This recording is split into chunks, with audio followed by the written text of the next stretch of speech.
Open Calls. Chapter 1. Denver Emerson shifted his weight from his right to his left foot, leaning on his guitar case that was set between his legs.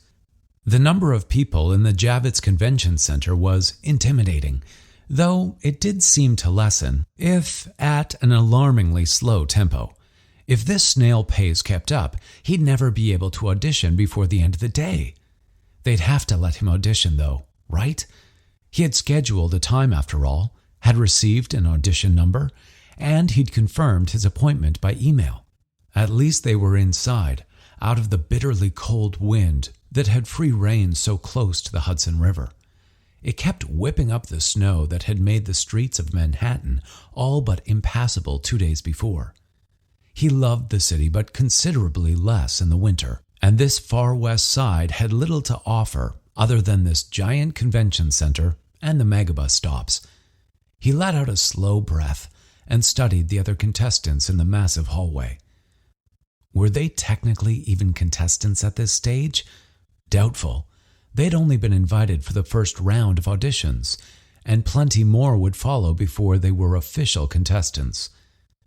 Everyone here had sent in an auditioning video to even get an invite to these open calls, and that had already weeded out a good 60% of the applicants. The Right Note, the crazy popular and strangely addictive semi-reality TV show for singing talent, was anything but easy to get into. Denver had watched every episode of the 10 seasons before finally forcing himself to audition. He possessed the talent. He just wasn't sure he had the cutthroat shark attitude that was apparently necessary to make it in the music industry. Plus, up till a year ago, he'd never even had the chance to audition.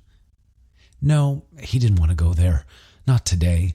Not on a day he was determined to make his dream come true, if only the first step of it. That asshole had taken enough of him already. He took a deep, steadying breath and forced himself to focus on the other contestants again. The girls were far in the majority, at least by half. Maybe that was to his benefit? Surely the producers would want an equal number of men and women. The auditions were supposed to be blind, but Denver wasn't that naive. There were 3 rounds, 4 if you included the online video audition, before you even got to sing in front of that famous 4-chair panel, and none of those first 4 rounds were blind. Behind him, the first chords of U2's I Still Haven't Found sounded. He turned around, curious. A tall guy with dark, shaggy hair was playing guitar, putting on a bit of a show, enticing smiles and chuckles from the people around him. Denver's mouth twitched at his infectious enthusiasm. The guy's outfit made Denver smile inwardly.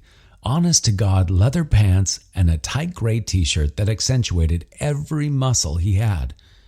And he had quite a few, including a tight stomach and well-defined arms. Damn! His arms were the perfect mix of strong, sexy, and masculine without being overly bulky or fake. He was more on the skinny side, actually, looking like he could benefit from gaining a few pounds. Part of a tattoo peeked out from under his right sleeve. What was it? A tribal? Somehow Denver didn't think so. It wouldn't suit him. Too cliché, and Denver didn't peg him as cliché. His eyes traveled to the guy's face. The man raised his head, and their eyes met. If his nose hadn't been slightly crooked, as if it had been broken, he'd have been too perfect to be true.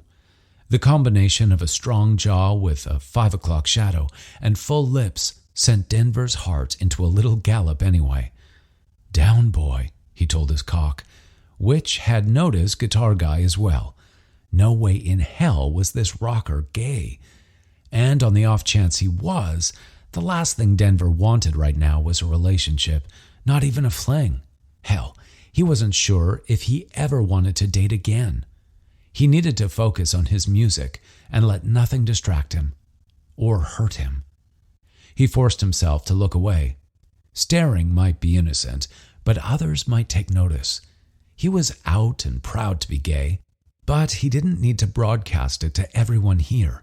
Unfortunately, some people still had major issues with homosexuality, even in this day and age.